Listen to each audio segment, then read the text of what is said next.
The year was 1940. Europe was at war, and the skies had become a battlefield of steel and fire. German bombers filled the air above London, their shadows darkening the city below us. Anti-aircraft guns roared through the smoke. The British Royal Air Force, flying its beloved Spitfires and Hurricanes, fought desperately to keep the Luftwaffe at bay. But Britain was running out of time, out of pilots, and out of planes. Across the Atlantic, the United States hadn't yet joined the fight, but American engineers were already laying the groundwork for a miracle. That miracle would be born in a small California factory under the name North American Aviation. Its creation would change the air war forever. It would become the North American P-51 Mustang. The Mustang story began not with a grand plan, but a bold proposal.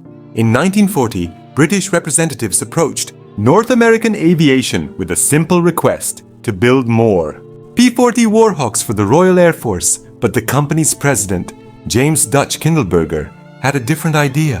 Why build someone else's airplane, he thought, when we can build a better one? Within 117 days, less than 4 months, their team produced the prototype of a brand new fighter, sleek, fast, and aerodynamic. The NA-73X looked like something from the future. It was lower, longer, and far more streamlined than most fighters of the day. But the first Mustang had a problem: its engine. The Allison V1710 was powerful at low altitude but weak above 15,000 feet.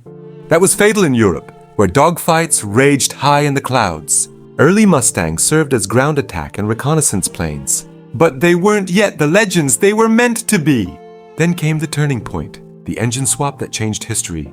British engineers decided to install the Rolls-Royce Merlin engine, the same power plant that gave the Spitfire its razor-sharp performance. The result was astonishing. The Mustang, reborn with a Merlin heart, could climb faster, fly higher, and reach speeds over 440 miles per hour. More importantly, it could fly more than 1,600 miles without refueling. That meant for the first time, Allied bombers could be escorted all the way to Berlin and back. To understand how revolutionary this was, you need to imagine the situation in 1943, the American 8th Air Force had begun daylight bombing raids deep into Germany using B-17 Flying Fortresses and B-24 Liberators. These massive bombers carried tons of explosives and flew in tight formations, relying on their combined firepower for protection. But once they passed the range of British Spitfires, they were on their own.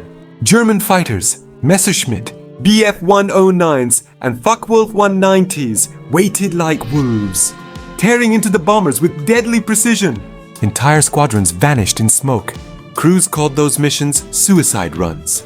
Then, like an angel with guns, the P-51 Mustang entered the fight. It changed everything. The Mustang could now fly side by side with the bombers from England to Berlin, fight off interceptors, and bring the crews home. For the first time, the skies over Europe belonged to the Allies. Pilots instantly fell in love with the Mustang. It wasn't just fast, it was balanced, elegant, and forgiving. It could dive like a rocket, turn on a dime, and climb out of danger in seconds. Its 650 caliber Browning machine guns could shred anything in its path. But beyond the stats, the Mustang felt alive. Pilots described it as an extension of the body, as if it thought with them. Some of the most legendary aces of World War II flew the Mustang. George Preddy, the top-scoring Mustang ace, claimed 26 enemy aircraft before being killed in action. Bud Anderson flew a Mustang. He named Old Crow, completing more than 100 missions without ever being hit. And a young pilot named Chuck Yeager, who would later break the sound barrier, also began his rise to fame in the cockpit of a P-51. By late 1944, the effect of the Mustang was undeniable.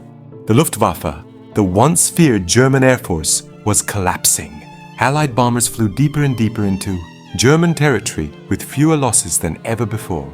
The balance of power in the skies had shifted permanently, and as Allied ground forces stormed Normandy, the Mustang ruled the air above them, striking targets, protecting troops, and ensuring that the enemy could no longer fight freely. To understand why the Mustang was so effective, we have to look at its design.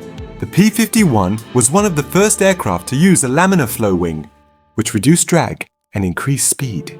The fuselage was sleek and aerodynamic, while the bubble canopy gave pilots a panoramic view of the sky, an enormous advantage in combat. Its Merlin engine, built under license by Packard in the US, gave it the perfect blend of raw power and endurance. With drop tanks attached, the Mustang's range was unmatched. Its top speed reached around 437 miles per hour.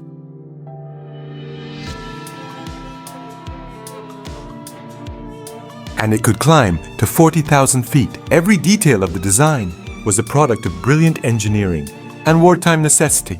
The Mustang wasn't just a dogfighter, it was a symbol.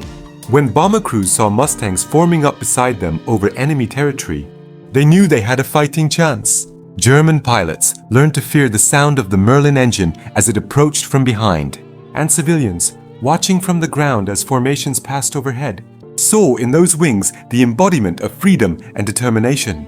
The Mustang's legend wasn't built only on numbers, but on the men who flew it and the missions they survived. In freezing skies over Germany, through flak bursts and tracer fire, pilots risked everything for each other. The Mustang became their armor, their weapon, and their home.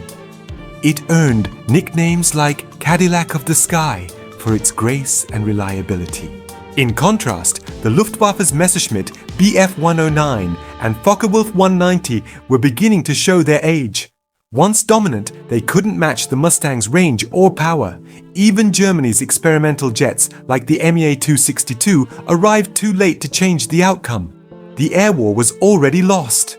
By 1945, the P-51 Mustang was everywhere, flying over France, Germany, and the Pacific.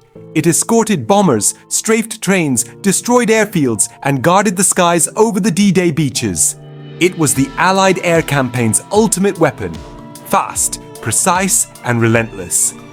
When the war in Europe ended, many historians credited the Mustang with helping secure victory faster, saving countless lives in the process. But the story didn't end with peace. When the Korean War broke out in 1950, the Mustang, redesignated as the F-51, was called back into service. Though jets like the F-86 Sabre now dominated the skies, the Mustang proved invaluable for ground attack missions. Its endurance and stability made it a perfect close support aircraft, striking enemy supply lines and protecting UN troops on the ground.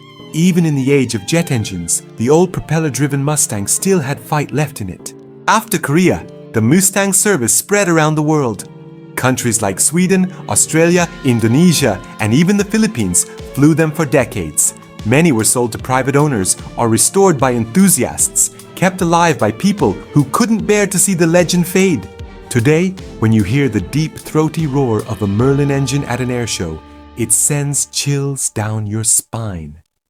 That sound connects generations, a reminder of courage, sacrifice, and innovation. Modern pilots who fly restored Mustangs often say that nothing else compares. It's not just an airplane, it's history made tangible, roaring through the clouds once more. The P-51 Mustang wasn't the only great fighter of World War II. The British Spitfire defended a nation. The German Messerschmitt Bf-109 tested the world's best pilots. The Japanese Zero terrorized the Pacific. But none had the same combination of range, power, and versatility that the Mustang offered. It was the right machine at the right time, born from urgency, refined by cooperation, and perfected in the crucible of war.